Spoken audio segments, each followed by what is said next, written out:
Hey everyone, book 74 is called Elizabeth the Hero. I was expecting this to be a retread of 51, Elizabeth the Impossible, and it actually wasn't, surprisingly. I expected her to be very obnoxious and sanctimonious, and she wasn't, surprisingly. So on the cover, we have Elizabeth, obviously, with her hero medal, and I don't know what's going on with her teeth. She usually has very good teeth, and these maybe need a little orthodontia. Her face also looks wider than usual. The guy is Denny Jacobson, and the book tells us he is in 8th grade. I have been in 8th grade. I have taught 8th graders. They don't look like this. He's evidently going to Sweet Valley Young and Restless Middle School. And the reporter, of course, has to talk to Elizabeth. So what is going on here is one day they all happen to be at the beach and there's a storm. And Denny falls off of his surfboard. It hits him on the head and there are no lifeguards at this beach. So Elizabeth she doesn't have to, but she does swim out and pulls him back to shore and then does CPR. But they never actually call it CPR, which is kind of weird. And instead of saying Elizabeth has taken a CPR class, they're always calling it a life-saving course. And I don't know why, because CPR I don't think it can't be a copyrighted title. I mean, I could see, sure, we're not going to call it the Red Cross life-saving course, but you can say a CPR course. But anyway, so Denny is super, super appreciative, obviously. And he, much like Jessica, has an imagination. And instead of the waves being, the 4 to 5 foot tall waves, which is still really big, in his story, they're 10-foot tall waves. And he tells everyone, oh, and there was a big electrical storm. And he's just really, really exaggerating how dangerous it was, even though he's very appreciative. And he turns into a great big pest. Again, like Jessica. And he decides that he needs to walk Elizabeth to school every day and carry her books and this and that and the other. And predictably, Janet Howell gets jealous because she has a torch lit for Denny. So Elizabeth decides that rather than use her words like she would tell anyone else, she's going to do something Jessica-like to get Denny to leave her alone. So they are at the pool this time, and it's not the country club, it's not the Sweet Valley pool, it's the pool club. Because Sweet Valley names things the most obvious names ever. And she has 2 big sandwiches, tells Denny that eating before you swim is an old wives' tale, and they'll be fine. So really what's happening is she is planning to pretend to drown, and he's going to have to save her. This plan doesn't work. He falls asleep, and then he winds up practically drowning, and she saves him again because the lifeguard was on a break. That's not how pools work. If there truly was only one lifeguard, they would have had to close the pool while the lifeguard was unavailable. Okay, so that scheme didn't work.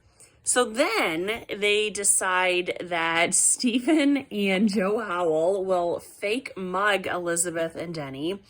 And Denny is supposed to save her and rescue her. But instead, he and Joe get in a fist fight, and they're both idiots. So what is with this kid that he needs to be saved so many times? And then finally, Elizabeth realizes that he doesn't need to save her. He needs Janet to save him. So then he can spend his time with Janet. And it just so happens that there's this teen health fair going on, and there's this huge paper mache tooth that they need to transport from one place to another. And it winds up like falling down a hill on roller skates or something ridiculous.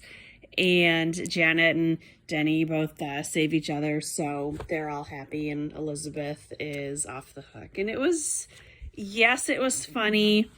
it was also really obnoxious because he just did not get a clue. And for as much as Elizabeth is always telling people, you need to stand up for yourself, she needed to follow her own advice in this book. Jessica had barely no part at all in this book. So if you don't like Jessica, you might like that. So just a couple, 3 things that I wanted to read and point out how ridiculous they are.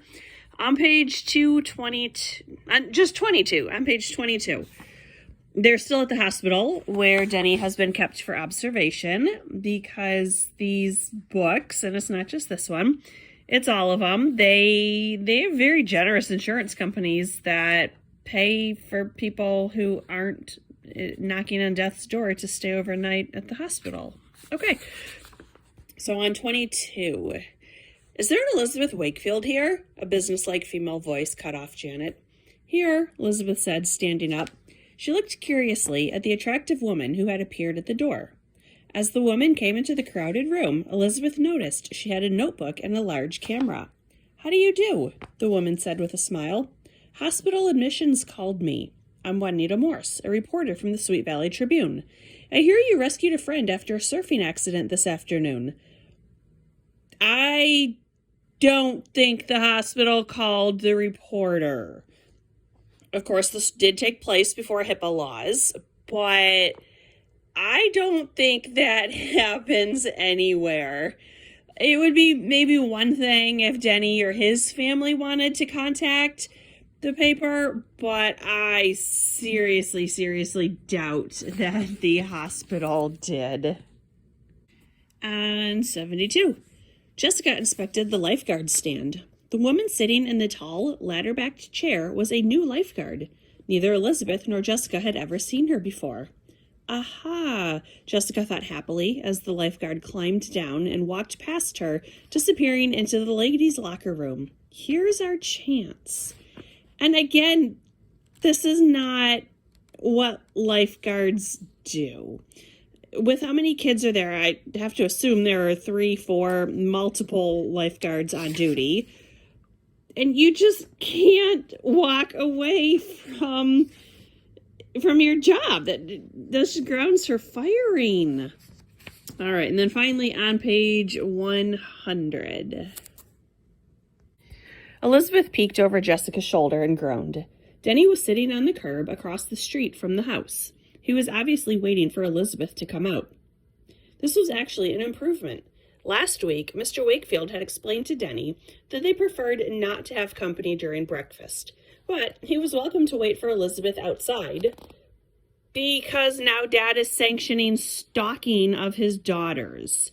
If Dad is getting involved, he needs to say, Elizabeth will see you at school, or the whole family is not comfortable with you hanging around our house outside till all hours of the night.